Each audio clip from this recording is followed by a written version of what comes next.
Of all the overdone tropes in the world, you had to walk into this one. Go on and fix yourself a drink, why don't you? I'm on my third, and it's only 9:15. How do you think I feel? I remember it like it was yesterday. Which it was. I just closed out the Delavine matter, thank God, and was looking forward to 5 minutes of rest. A quiet evening with low, smooth jazz. An expertly cooked steak. Maybe even some company later on, if the jazz was smooth enough. But I couldn't show up at the Stranger Times supper club with a blood stain on my loafers, even if it was mine. Maybe especially if it was mine. A quick change of clothes at the office, and I'd be on my way. But before I'd finished buttoning my new shirt, she walked in. Okay, look. Why don't we get the title sequence and all that out of the way, and then we'll pick up at this point in the story. That sound alright to you? Yeah, like you have a choice. None of us do, kid. We're all just cheese wheels in the grocery store of life. Forget I said that. Did I mention I've had a couple? Dozen? Back in a jiffy. Sport.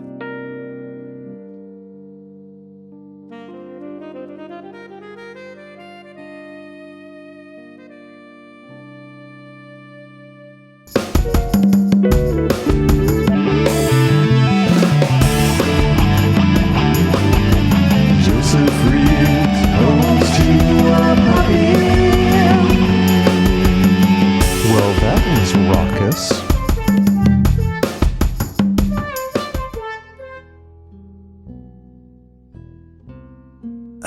Good. You hung in there. Just like I did when I saw her napping on my floor. I knew I should have run. But common sense ain't exactly overflowing in this town, and that includes my office. 'Cause my office, well, it's in this town. The dame, she didn't say much. I like to offer my clients some form of refreshment if I've got anything on hand. Puts them at ease. This lady, though, she seemed to be coping rather well. What was it that drove her here? Robbery. An affair. Murder. I'd seen it all, chili babies. Yesterday, in fact. Like I said, I was really craving that steak. I opened my mouth to question her, and that's when I saw it. An envelope, perfectly placed on my desk, but I knew it couldn't be as innocent as it appeared.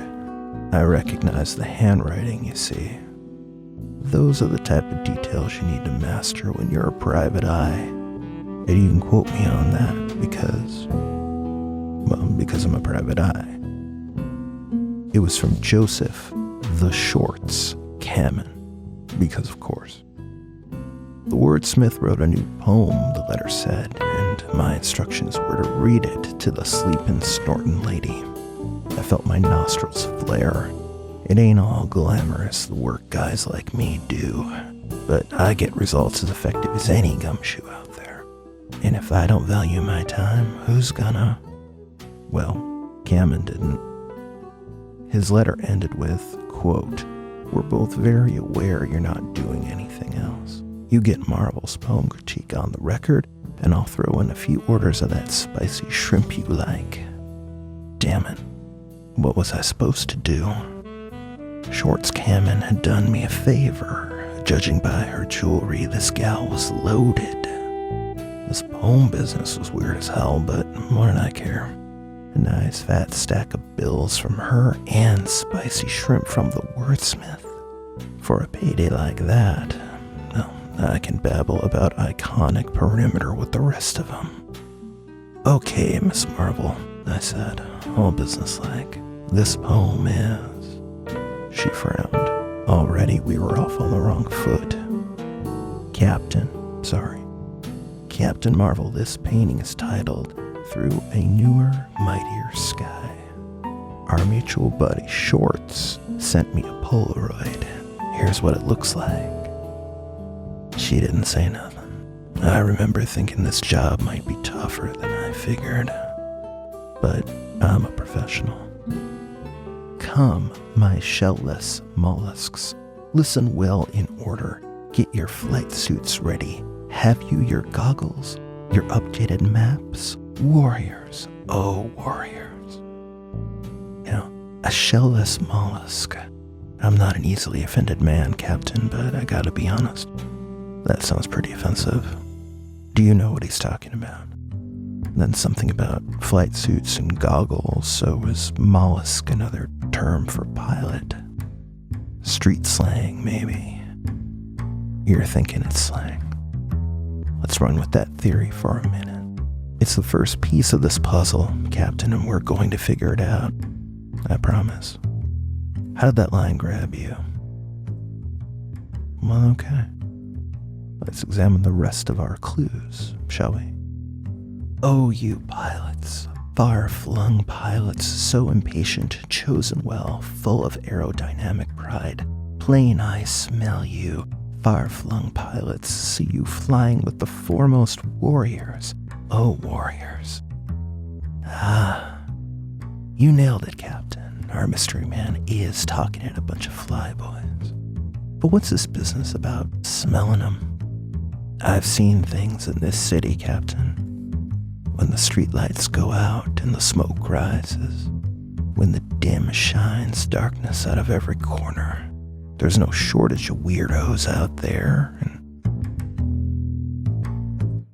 you're thinking, maybe the fellow speaking isn't a person.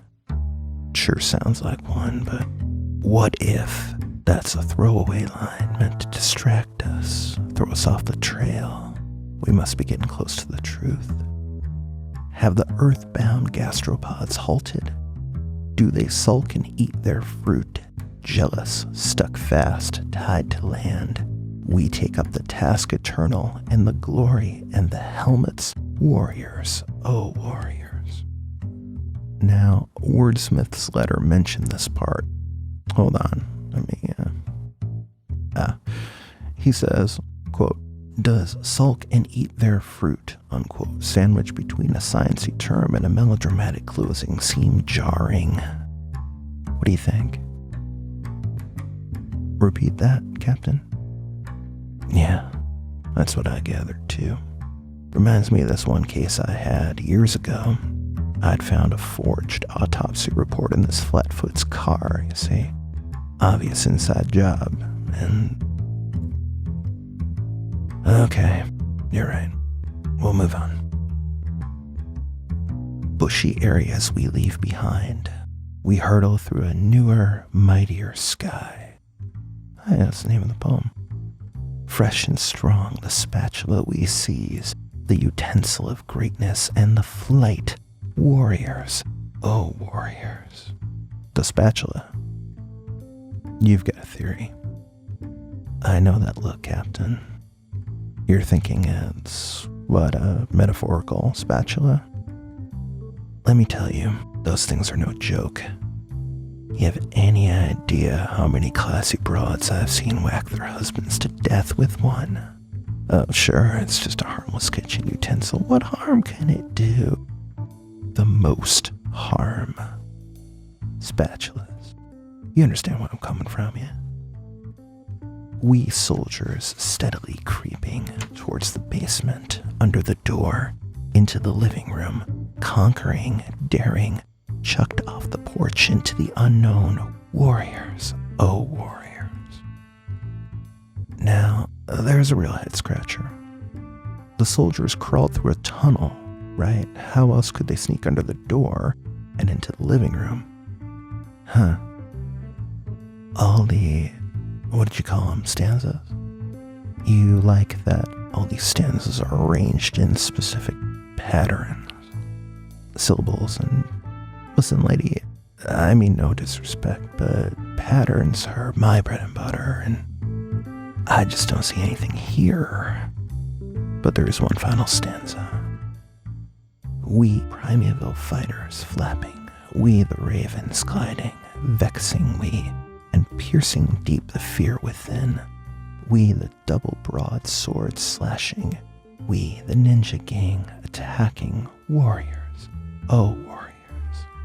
Canadian slugs are we, from the university, from the sacred heritage home and the heavenly kitchen, from the human hand that flicks us into adventure we come, warriors. Oh, warriors. Ravens, ninjas, Canadians, slugs. Listen, I'm gonna give it to you straight, pal. This might take a while to review. Oh, you're good? Well, what did you think overall? Yeah, that's what I thought too. I'll write up a report for our mutual friend tonight. Late tonight. After virtue has gone to bed and the grime and noise of this cruel city come out to play. We'll go over the details later, but you're okay with me telling him that you approve of the poem? Fantastic. Sign here? Oh, very small print.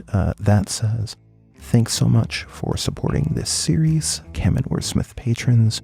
We hope you enjoyed this episode, and we'll see you again in October. No, I haven't any idea what that nonsense means. You take care, huh? If I hurry, I can still make last call. And then she trotted out of my life. But not for long.